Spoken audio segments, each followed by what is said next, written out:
Dabarungan Karisma Dewata. Corak Rakal Boncar Banyuwangi mempersembahkan sebuah cerita.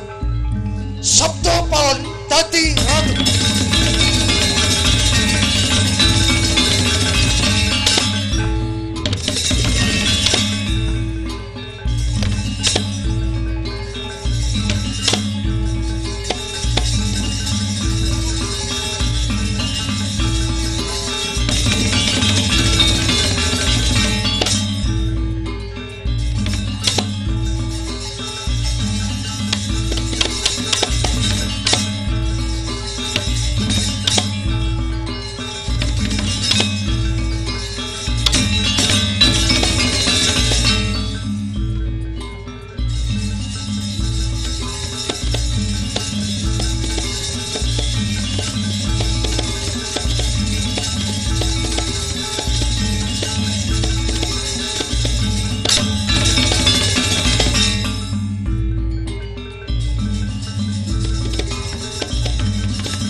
Panji, tapi jauh dalam Kanjeng Rama.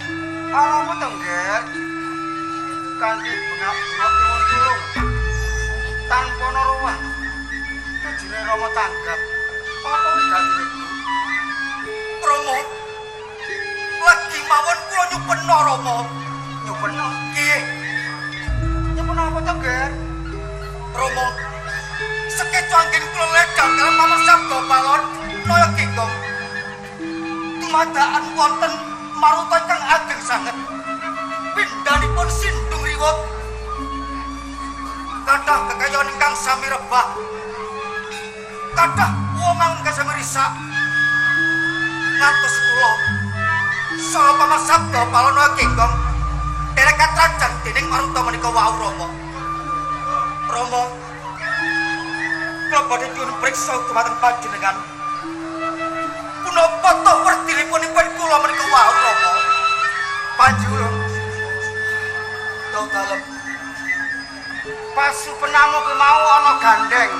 Cenenge karo mengkoning Praja Majapahit. Kalungger Kiki. Delengen Mojopat Kang Sih Kidul. Ana apa kae nggih? Panji. Promosi. Sadurunge siramu jumangkah. Rama titip cangkriman yo nggih. Cangkriman. Cik Rama. Lajeng isinipun cangkriman montakus pundi Rama? Ingkang angka 1. Ana mendung sepayung mandol. Anutupi wongkoning praja Majapahit. Wonten mendung sepayung mandol kapor memuring praja Majapahit Rama. Cik. Ingkang angka 2 nggih, angka 2 pun. Ana bubuk madepa ing wengkering samudra. Wonten gubuk madeg sak wengkeringipun samudra.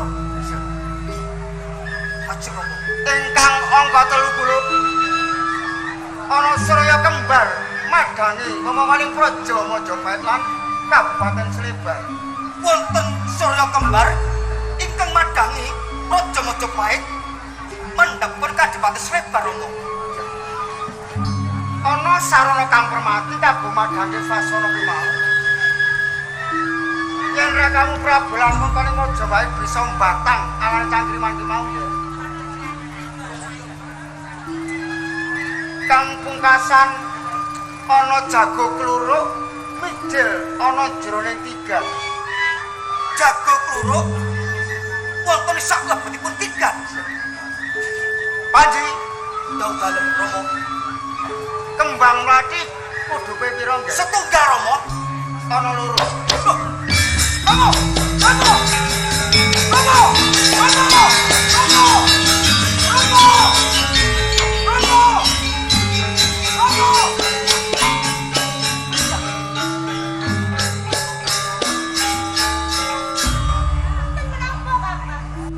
Diajeng Merwati. Diajeng mangpriksa dening Kanjeng Rama. Bener.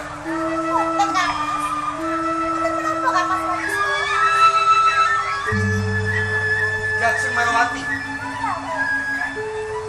Mentas wae Rama hangrawipun Kakang ana ing papan pagulingan kene. Rama ragu Kang. Bener. Diajeng Rama dawuh supayanipun Kakang nontoni ana ngapa to papan teladan Majapahit kang sisih kidul wetan.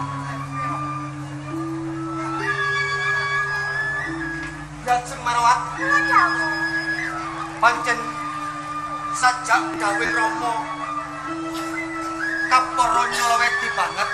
Mula sing migati wong ayu. Prayogane ayo dereknopun Kakang marak ngersa dalem Kamas Prabu Brawijaya. Matur marang perkara iki. Uga Diajeng Kados pundi Kang? pun Kakang kepengin mbuktekake tenane ana ngapa to? Leladan Raja Majapahit sisih kidul wetan kono. Kita kados ngaten monggo-monggo nglajengake Kang. Kaya ngono. Ayo ganti.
batos kula. Kemaus bingung. Leres Kanjeng. Kempalipun para ruwang kanthi mawi busana tatanipun para prajurit. Nggih, Kanjeng. Para prajurit menika prajurit ingkang boten dikakon rawaken cuk sipun. Hei, kabeh ora nayaken.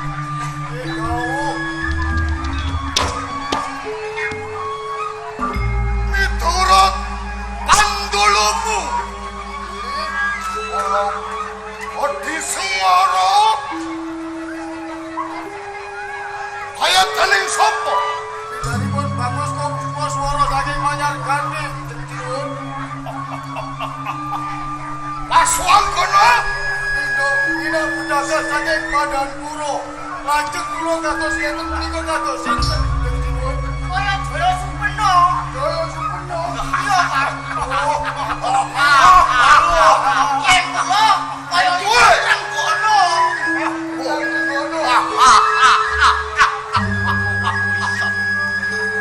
Hei!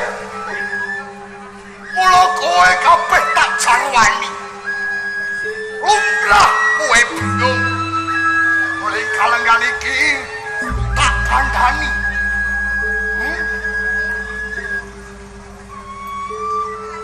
Anggonku nasakake ahanan sing kaya mangkene. Mung sarana harap joking kawi pawaning Mojopahit. Mula seksenono di papan iki tak wene aran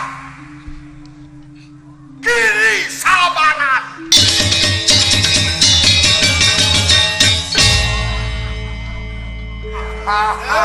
Giri Sabaran. Odi Sengara. Kamu Paswanggana Pasumpati. Piye bisa empel karo Praja Mojopahit kok? Wonten sisih babar sepindah. Kalih Ratu Mojopahit saged ngempari. Nun, menapa mboten jarak kemawon Praja Mojopahit? Yen pinanggih kula, mboten dipun jarak. Ning dipun rusak kemawon Kraton Mojopahit. Panjenengan wis nuwun. Ya. Menawi Prabu Brawijaya kelampahan nyembah jenengan, sampun tamtu Mojopahit dados renenipun jenengan. Sakto pundhere kraton wonten Giri Sabaran. Mulai kaleng-kaleng kayu.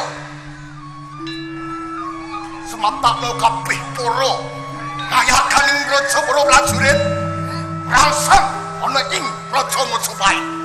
Yen ngoten kula tambahin pangestu lan sarembetan Jawi. Ana di sematakno kabeh ya dipilihno sing tengkung-tengkung. Bijale Prawadya kinanti tomo.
Busana nira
kaliwoto tumindak bela negara nekat pati lapun negeri ambil siro sing katon janur kuning pertandane berjuang berjuang berjuang pantang mundur ayo janjo taliwoto tumindak bela negara nekat pati lapun negeri ambil siro sing katon janur kuning pertandane berjuang berjuang berjuang pantang mundur.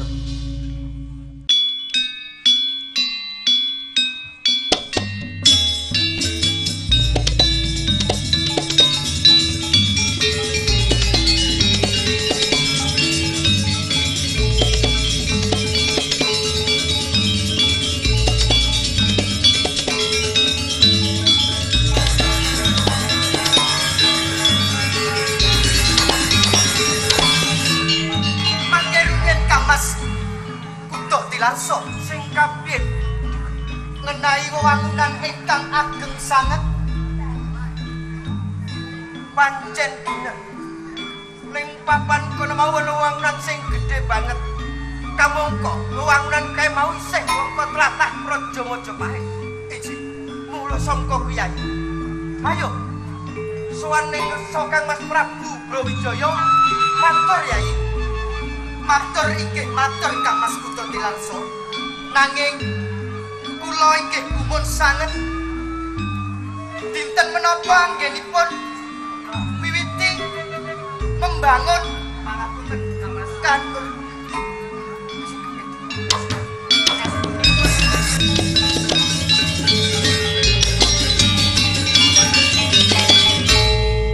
estunipun ingkang dipun ngendikaken bab menapa Kang Mas Tilarso rumirahipun adikku buntaran watangan apa kowe kabeh ora weruh yen to ning kono mau ana wangunan sing gedhe banget kapara gedene sak emper karo Praja Majapahit Rai ngapunten kula nggih boten pangertos wonten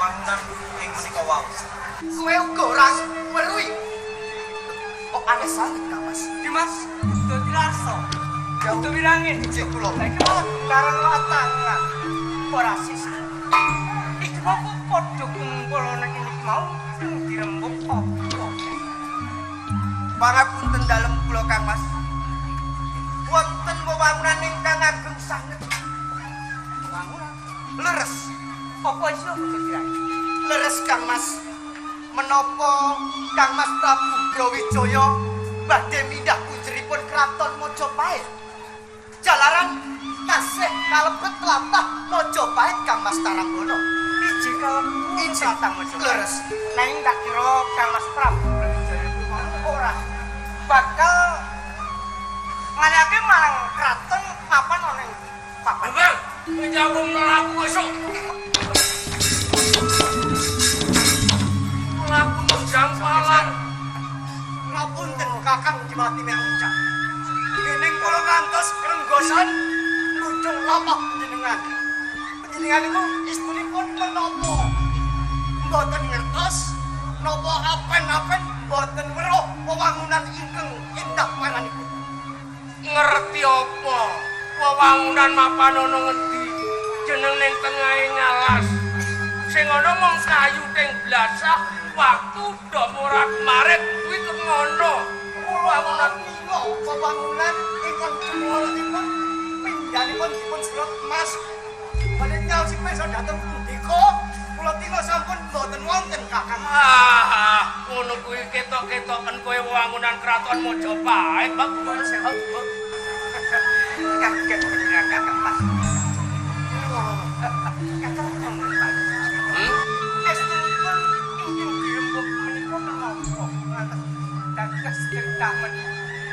Lombangan Gangke tlatah Majapahit kidul wetan ana wewangunan kang gedhe yen ngaten paman Dumbang jumbuh kalian inggih mirsani kawontenanipun wewangunan ingkang ageng sanget paman. Leres Paman Pati.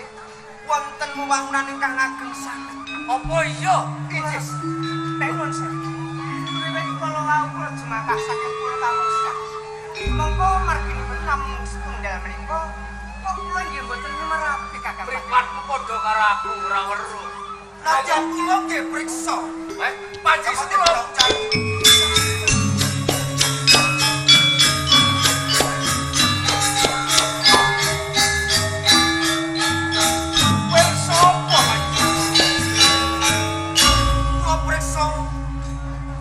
wewangunan ingkang sajak nyoloweti Lah menika mapanipun wonten ing sisih kidul wetan Meladan Praja Majapahit. Wewangunan wau Kapara Pindha Jambe Sinigar kalian Praja Majapahit. yen ngono padha karo mripatmu. Lah nggih. Kepara boten lepat aturipun Kang Mas Panji Sulung Paman Minak Ucal. Boten namung garwa kula ingkang mirsani kahanan menika. Kula ugi mirsani Paman. pandulumu perso wewangunan. Kan gedhe kaya Majapahit. Cetha jenengan niku nelataken dhateng kula napa pripun? Panji Sulung Temenggung Arya Blumbang. Taranggono kudu tilarsa kudara. Jauh Tatangak. Iki cetha dadi atur ngersa dalem Sinul Prabu Brawijaya. Nanging perkara iki aku munjuk atur ora wani jalaran panduluku ora ngerti kahanan sing sakbeneré. Kula sagah wonten dawuh dhateng panjenenganipun Sinul Prabu Brawijaya. Nadyan kula nggih sagah matur mesa dalem ka Mas Prabu Brawijaya. Wani tenan. Yen wani iki dina munjuk aku.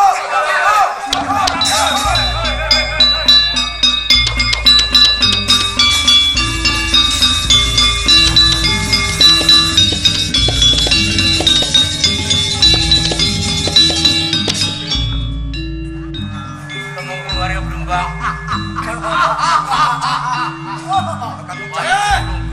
Kadang Majapahit sing ngati-ngati sajak ana perjurit dudu Kula dereng nang Mas Jiwani. Kisara aja dikira ingsun tambuh marang sliramu jalaran pancen pisan iki ya. Yo sopasmamu lan bisa kok ngendi nang Tepungake aku kala Bragoto sing bakal gawe saking Praja Majapahit. yen ngono kowe sing ngedeke keraton anyar. Kaluput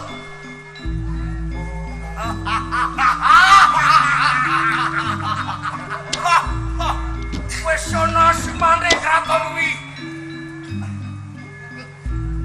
Cetha lan kekamblang Raja Giri Samaran. Wis nyuwun balilah ngersa dalem Sinul Prabu Brawijaya. Alilah sapa-sapa Yen kowe ora njaluk balilah ngersa dalem Sinul Prabu Brawijaya, kowe kudu lereng dadi rantulu. aku gelem larang. Aku Giri Samaran ning yen kowe bisa langkahi anggone. Hei, apa wajahmu?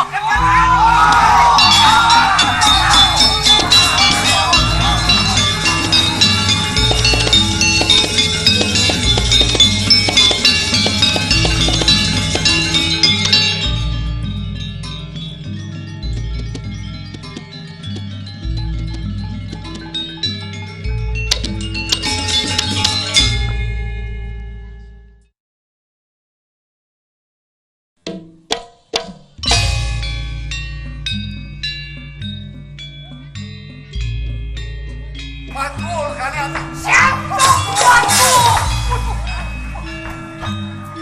Ayo. Coba pelan.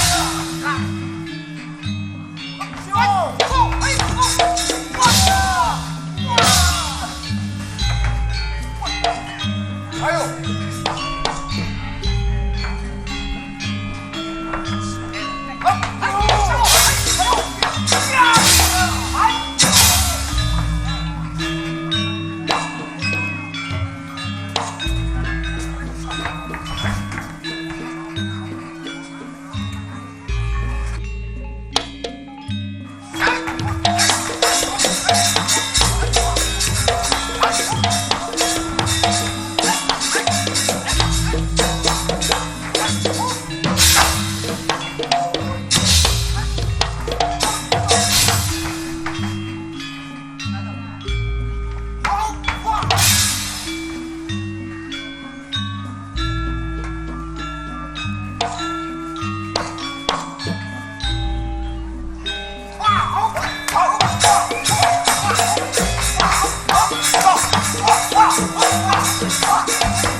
bakal di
Saiki coba upadiyen.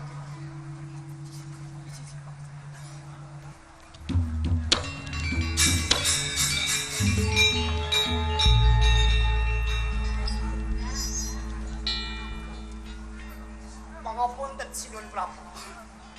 Kapara leres dening pusaka mboten wonten Kakang Sabda Palon Naya Genggok ngungkuraken saking pakaryanipun piyambak. Nuwun kula ingkang nuwun.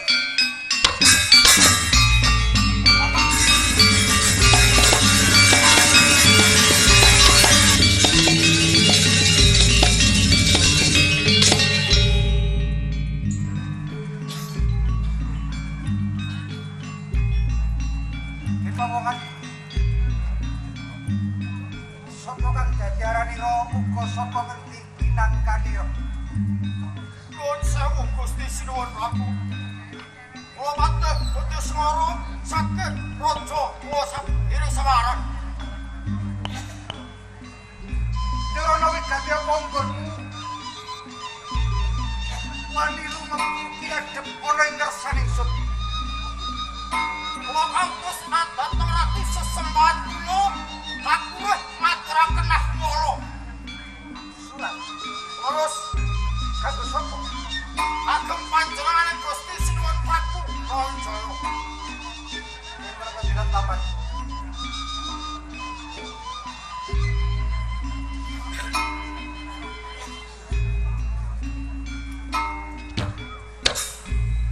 Kakang Patih Miranjar Mundi dawuh wis dalem Sinuhun Prabu. kepareng kula ndak kepengin mangertosi napa suasanipun Kakang Patih.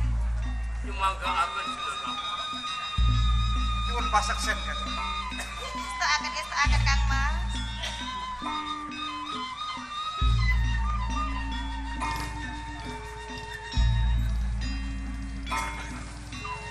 Prabu Brawijaya yen pancen tresna karo katangmu mula seksenana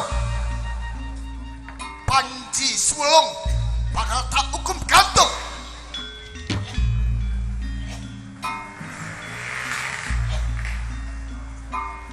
Kang Mas.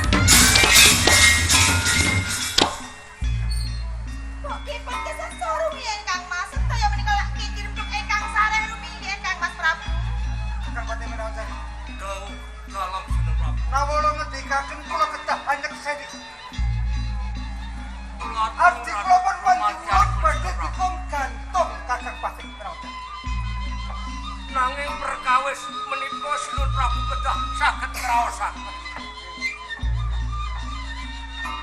Kintaka kala wau teges Sinuhun Prabu Brawijaya dipun tantang kalian Prabu Kala Pragata cara alus.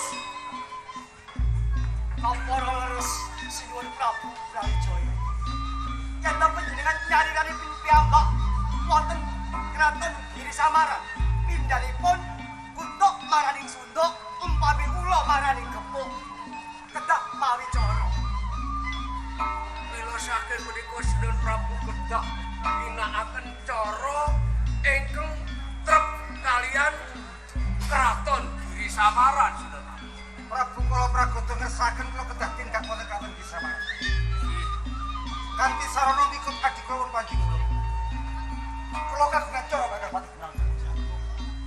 Kakang Patih Miranjar, Nggih, kula mundhut tulung.